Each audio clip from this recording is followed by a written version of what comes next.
Hello everyone, I'm LadyLazyPup and welcome back to the channel.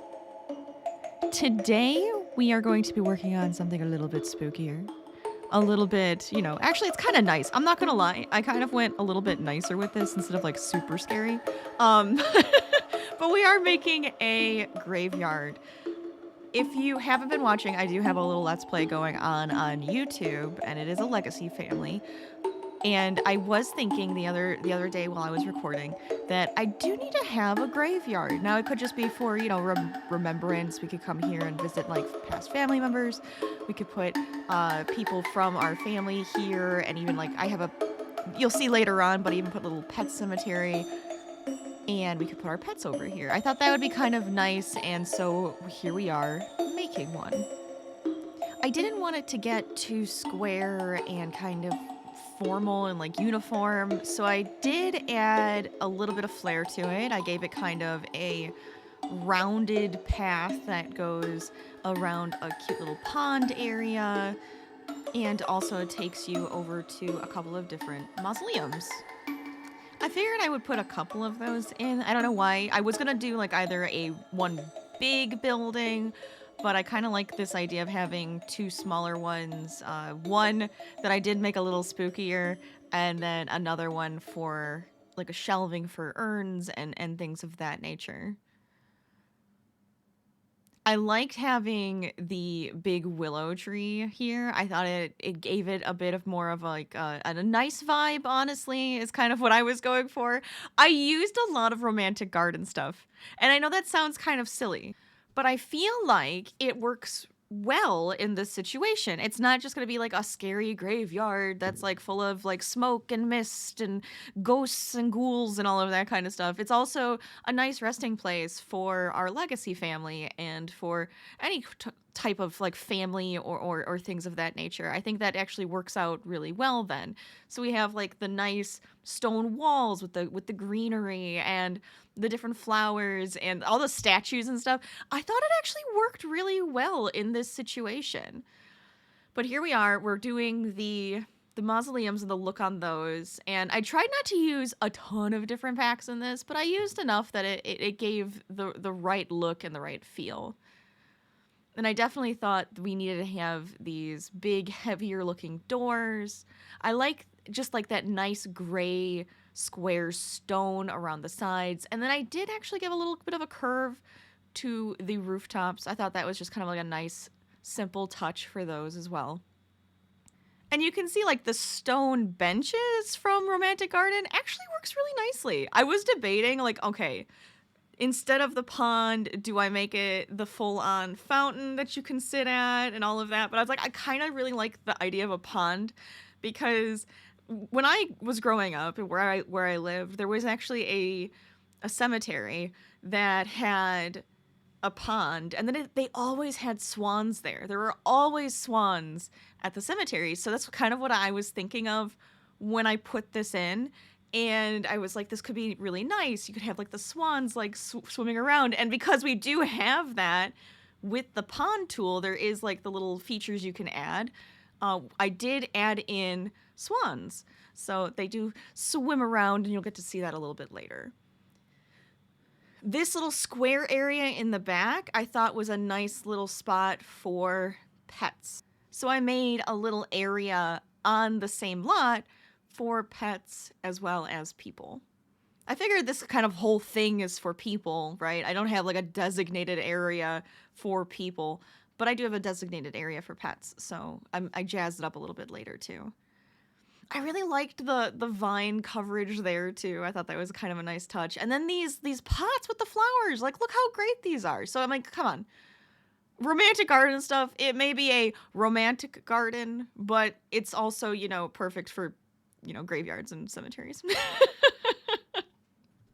I did want to make sure that there were like lots of flowers. I want it to be really nice, It doesn't have to always have that scary vibe. It can always have like a nice, like just a good place to lay family members and all of this. So this is where I was kind of trying to figure out, okay, how many gravestones can I actually fit here? Because it was smaller than I was expecting, and I don't know if it's just because of the layout I went with, but it ended up being slightly smaller than I was expecting it to be.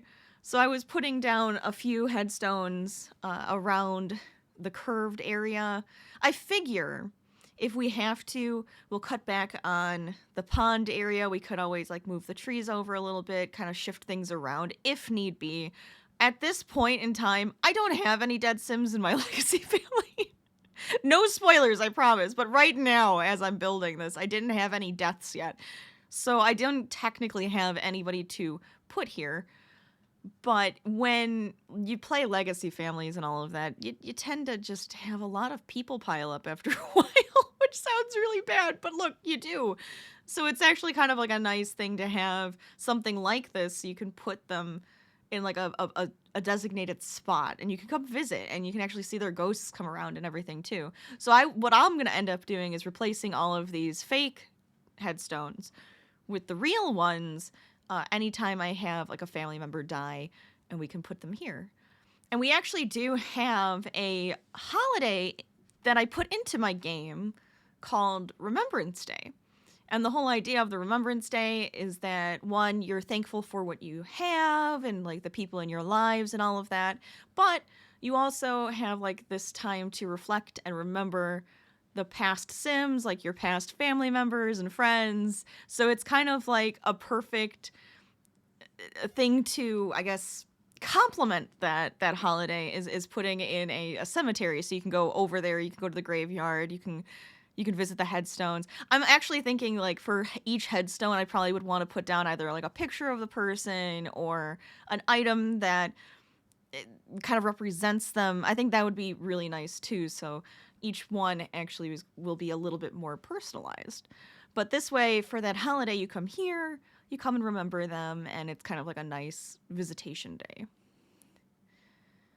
I added some features to our pond here with a nice little fountain. I was trying to come up with just like nice ways of doing this. I didn't want it to be too overgrown, but just enough that it felt a little bit more natural. I do always love these tall grasses. I don't know, there's something about it. The purple ones always remind me of lavender, and it just looks so pretty, and I like the color. So had to add those in, of course. Have some lily pads, and of course a log, because every time I put a pond in, I always end up with a log. I don't know what it is. I don't know what it is about that object, but it always ends up in all of my ponds, every time. I put these on a bit of an angle over here just so I could fit a couple more. And I liked the color we went with. It's not like a perfect, pristine, brand new headstone. They kind of look older. Maybe they are from a long time ago. And I even added, I know this is kind of silly because it's like, well, technically it wouldn't have the dirt there if it wasn't like a brand new grave. But I did add a little bit of like lining to represent where the actual like body is technically buried. So I did put that in for each headstone that we have in here currently. And then I wanted to make it a lot prettier, add a lot of more like flowers and plants and things and more color. I figured it would be nice to have it bright and a little bit more vibrant, even though we put this in Forgotten Hollow. Honestly, it actually fits though. I think it fits in really well in Forgotten Hollow on the lot that I chose.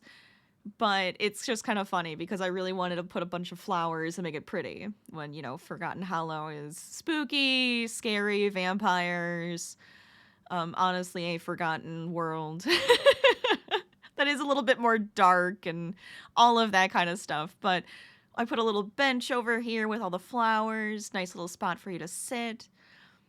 And I was trying to make sure I had it nice and lit up, you know, at least some lights somewhere along the path and over by all the benches and things like that. I almost did that wall of roses, and then I was like, that's going to be too much. Let's make it a little bit more natural, a little bit more, you know, wildflowery. To me, the rose walls, I guess, or even those big rounded rose bushes are a little too like perfect. Like they're very flat. They're very just like, yep, there it is. It's exactly what you expect. But it's like, I like the little bit more wildness of some of the flowers and plants in the game. Some base game bushes just to kind of fill up some space, you know. But I think having all of that in there just add a little nice touch. Makes it a bit more, I don't know, nice to visit. Oh, and then I added, yeah, just a couple little things just to add a little touch. I put a rose on a grave. Like, oh, what's the story there? I have no idea. I didn't really come up with a story. I just decided, yeah, I'm going to put a single rose on that grave. It feels right. It feels right. I almost was going to find the one that is like a vase, because I do like the idea that each tombstone or each headstone, whatever you want to call them, has some flowers with them, but I didn't know if it would look too much in the game. Sometimes when you're building things that you want to make a little bit more realistic, it just doesn't work perfect in The Sims. Sometimes it looks really silly. Sometimes you see a house out there that's like very square, but it looks really nice, and then you put it in The Sims and you're just like, this is the squarest, weirdest, blandest looking house I've ever built. And then you're like, yeah, that doesn't work. I can't do that. But in real life, it looks really nice. Same thing with this. I was like, if I put flowers or like vases on every single grave site, it might just get a little too redundant, a little too silly looking. But like I was saying before, for my legacy family, I probably will put either an item or a picture, or maybe both, for each grave so that it kind of gives them a bit more personality. Because they're all going to be more like the real, quote unquote, graves, like the real urns or the real gravestones that they give you in the game. I think that'll be really nice. This is my spooky area here. I put coffins, and then I also put in a vampire's urn. I don't know why. I thought it was fun. You gotta put some silly, like, scary things into a graveyard, right? So we have our scary coffins and vampire things over here. And I think it actually came out really nice. I liked this side table. I feel like I never use it. I never use it anywhere. And I didn't even realize it had shelves on the back of it, because it's supposed to be more like a stand for, I don't know, like a reception desk or something. I think that's even what it says, but it looks really nice in this because it has that like older look. In my other mausoleum, I put a couple benches and I used a platform as a shelf, because there weren't any good shelves that I liked, and I thought this would look a little bit more normal. You have like a big shelf for urns, and then you can go in and you can talk to people and all of that kind of stuff there too. Oh yeah, I like that little statue. That was a cute one. See, just a couple little like touches like that gives story to this place. So somebody put a cute little raincoat, I guess umbrella little statue over there. But all of these romantic garden statues look so good. I'm not gonna lie, I really like it. I almost put the knights in there. It was a little too much, But of course we have the vines on everything because it's a little overgrown. I love vines. I think they look so pretty. It's hard in this game to make them look natural because they're so square. But if you kind of finagle them a little bit and you move around and you shrink some and all of that, it does help. Little rocks, you know. If you ever want to make something look better, it might need a rock. So, highly recommend. I liked having those little fountains too. So we have a couple little water features that just make it look a bit nicer and fun. Oh, and here, see, this is where I put in some dragonflies, some fireflies, and then the swans, just so that it makes it a little bit prettier. And then we go back to the pet cemetery. I did want to make this look a little nicer, so I put in a statue. I like this statue. It's so cute. Or the dog and the cat are touching noses, sniffing each other.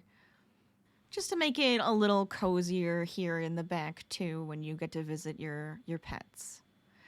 And that is our build for today. I hope you enjoyed. Make sure to give it us a like if you did. Subscribe if you aren't already, because it does help out. Share it.